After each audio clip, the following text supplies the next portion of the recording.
2025 champions ట్రోఫీలో ఆతిథ్య Pakistan cricket జట్టు పేలవ ప్రదర్శనతో టోర్నమెంట్ నుంచి నిష్క్రమించింది. ఇప్పుడు పాకిస్తాన్ జట్టు న్యూజిలాండ్లో పర్యటిస్తుంది.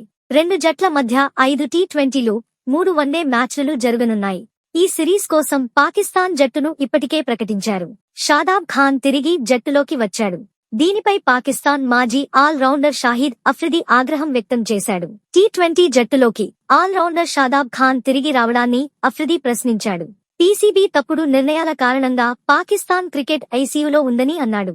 బోర్డు నిర్ణయాలు, విధానాలలో ఏకాభిప్రాయం లేదు. కెప్టెన్లు, కోచ్లు, కొంతమంది ఆటగాళ్లను మారుస్తూనే ఉన్నాము, కానీ చివరికి బోర్డు అధికారుల జవాబుదారీతనం ఏమిటి అని మాజీ కెప్టెన్ ప్రశ్నించాడు. తమ సీటును కాపాడుకోవడానికి ఆటగాళ్లను, కోచ్లను యాజమాన్యం నిందించడం బాధగా ఉందని ఆయన అన్నారు.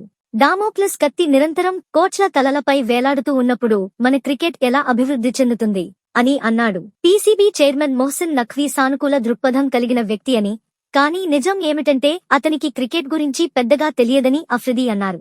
పీసీబీ చైర్మన్ గా ఉండటం పూర్తి సమయం ఉద్యోగం కాబట్టి అతను ఒక విషయంపై దృష్టి పెట్టాలి అని అఫ్రిది అన్నారు.